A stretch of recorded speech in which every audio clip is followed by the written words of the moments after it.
պլանով, ընդ որում պարոն վարչապետ շեշտեմ, որ գնումների պլանը, ներդրումային ծրագիրը, հաստատացակը, դրույք հաճախել բոլոր հիմնարար փաստաթղթերը մենք շարունակում ենք աշխատել դեռևս տարեսկզբին իրենց իսկ կողմից հաստատված փաստաթղթերի հիման։ Պարոն Պետրոսյան ասում է, որ գնումների պլանը շարունակում են կատարել մեր կողմից հաստատված ներդրումային ծրագրով, նաև ասում է, որ վարկերը մարել են, ընկերության վարկերը մարել են ու դա շատ մեծ պլյուս է ներկայացնում։ Ուրեմն ներդրումը երկու անգամ քիչ են արել, հաստատած, փողը տված մեր կողմից հատկացրած գումարներով, մեր շահույթի հաշվին հատկացված գումարներով 46 միլիարդից արել են 23 միլիարդի միշելով։ Երկու անգամ քիչ են արել։ Երկրում 23 միլիարդ քիչ ներդրում արվել, որից մոտապես 5 միլիարդ քիչ հարկ է գնացել։ Հարկատուների հաշվին նստել է եւս 13 միլիոն դոլար։ Ռոմանոս Պետրոսյանի նշանակում է հեծ։ Սրա մասին ոչ ոք չի խոսում։ Երկրում այս տարի երկիրը արդեն իսկ կորցրեց 50 միլիոն դոլար ներդրում միայն քաղաքական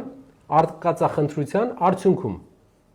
Դեռ չհաշված մյուս թերությունները, որ կունենանք մենք ապագա ներդրողների հետ կապված, երբ իրանք իմանան, որ երկրում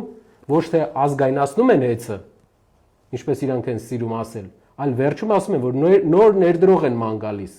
Իրենք չեն ազգայնացնում, իրենք սեփականատեր են փոխում։ Մի մարդուց վերցնում են հայ ազգանունով, հայ անունով, հայ ազգությամբ մարդուց եւ տալիս են ուրիշ մարդու, բայց ավելի բարեդրացիական հարաբերություններ ունեցող իրենց հետ։ Շարունակենք։ Որը փոքրություն չեն կարել։ Դա սկզբունքային չեն կարել, որպեսզի հետագայում չշահարկվի, որ մենք պիտի զարգացնեինք կառավարչի ապարատը եկավ եւ այլն։ Եվ իրենց իսկ հաստատված գնումների պլանով, օրինակ կցորդիչների դա որոշակի դետալ է, որը որ մալուխային գծերի վթարների ժամանակ կիրառվում է եւ հազարավոր, եթե ոչ տասնյակ հազարավոր կցորդիչներ են օգտագործում տարեկան ցանցում վերանորոգման աշխատանքներ իրականացնելիս։ Գնման արդյունքում 128 միլիոն դրամ գնումների պլանում դրված նույն քանակի, նույն տեղունտագրով ապրանքը ձեռք բերեցինք ընդամենը 58 միլիոն դրամով։ 70 միլիոն դրամ միայն խնայենք այդ գործարկում։ Ընդ որում մեկ հատկանշական օրինակ ձեզ բերեմ, ուժային մալուխի նույն տեսակի, նույն խմբի պատկանող միավոր գծամետրը 30,000 դրամ գնումների պլանում դրված, կոնկրետ երկու օրինակ բերվեց, առաջինը կցորդիչների, որ 120 միլիոն առաջվա գնից իջել է 50 միլիոն։ Շատ լավ թիվ է, առաջի տպավորությունն է, որ մարդիկ էժան փաստորեն երկու անգամ թանկ են առնում։ Ուրեմն ուշադրություն, մի հատ հարց։ Որ երկրից է գնվել այդ նոր կցորդիչը։ Ինչ է կցորդիչը, որ դուք հասկանաք։ Կցորդիչը դա մալուխային գծերի միացնող սարքն է, որը մալուխի գնի համեմատ շատ փոքր գին ունի։ 50,000 դրամ, 30,000 դրամ, բայց ինքը, եթե որակով վատ է լինում, ամբողջ մալուխը խփում է։ 30,000 դրամ ավել պակաս վճարելու պատճառով դու վտանգ ես ունենում քաղաքի մեջի մալուխները, որ խփում են, երևի 50%-ը խփում են կցորդիչի պատճառով։ Գնել են չինական կցորդիչներ, չինական, մենք կարող ենք, կա գրիչ, կա Չինաստանից բերած գրիչ ու Հայաստանում արտադրած գրիչ։ Մենք գիտենք, որ գրիչը դեռ տարբերությունը որակական կարող է շատ չլինի, Չինաստանից կարող են գնել 10 անգամ ավելի էժան գրիչ, որը կծառայի 3 օր։ Եթե հայկական կամ ուրիշ երկրից ֆրանսիական, ասենք դյուպոնտ գրիչ է գնում, կծառայի 15 օր կամ մի ամիս։ Նույնն էլ կցորդիչների մեջ։ Նույնը օրինակ կարող ենք բերել տարբեր մեքենաների օրինակներով։ Եթե որակական առումով դու գնում ես չինական կցորդիչ, որտեղ շահում ես ընդամենը տարվա կտրվածքով 50 միլիոն դրամ, 60 միլիոն դրամ։ Տարվա ընթացքում դու տեղադրելուց հետո 2-3 տարվա ընթացքում կցորդիչները սկսում են խփել։ Ու 30,000 դրամ էկոնոմիայի պատճառով դու ժամերով 3 ժամ, 4 ժամ մարդկանց անջատված ես թողում էլեկտրականությունը։ Որակական տարբերությունը անջատումների ու ոչ անջատումների նրա մեջ է, որ կցորդիչները ու մի քանի այլ բաներ որակյալ պետք է առնես։ Գների տարբերությունը հաշվի առնելով անգամ պետք է որակյալ առնես։ Չինական մենք կարող ենք բերել չինական ամենաէժանը եւ չունենալ որակական լավ իրավիճակ։ Կարևոր է նյուանսների մեջ խորանալը։ ոչ թե մարդկանց աչքին ինչ որ շղար մի բան էլ հավելեմ էլի ավելին, հա, եթե նույնիսկ մենք թանկ առնեինք, հա, մեր որակյալը, էլի այդ գործողությունը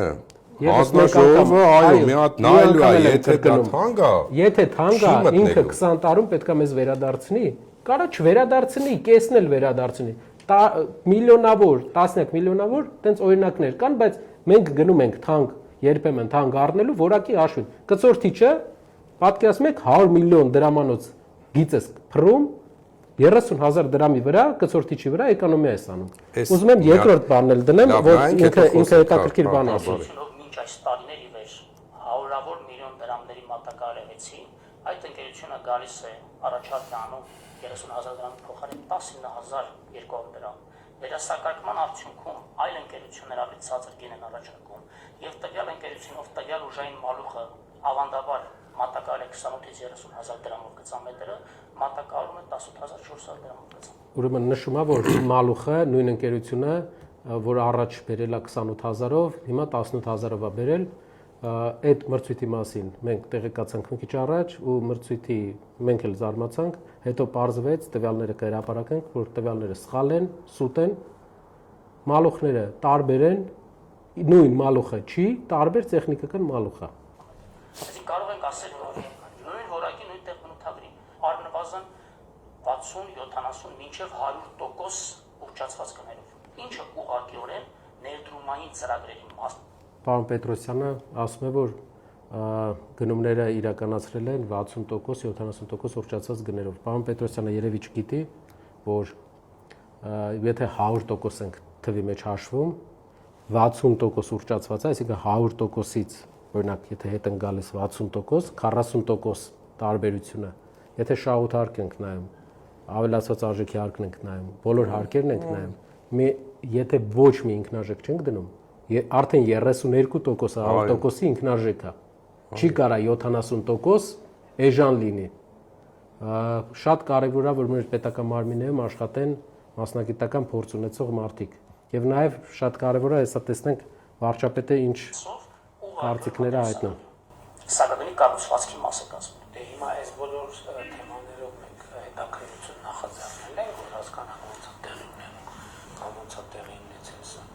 Դա ՀՑԿ-ի վարույթի շրջանակներում ՀՑԿ-ն որպես վերահսկող կարգավորող պետական մարմին բոլոր այդ նյութերը ուսումնասիրել են եւ այդ նյութերի այն հատվածը, որոնք որ փաստաթղթերով պատշաճ հիմնավորվել են, բոլորը տրվել են վարույթի հիմքում։ Այն դեպքերում, որտեղ որ մենք արելույթ հանցակազմի դրվագներ ենք տեսել, ես ինքս հաղորդում ներկայացրել նաև գրքավոր դատախազություն։ Հիմա փաստորեն ստացվում է, որ կցորդիչը, որը կարող էր իհարկե շուկայական գինը որոշակի փոփոխություններ կարող ունենալ, բայց պլյուս 10%, 20% եւ այլն։ Այսինքն, որ կարող էր ձեռք բերվել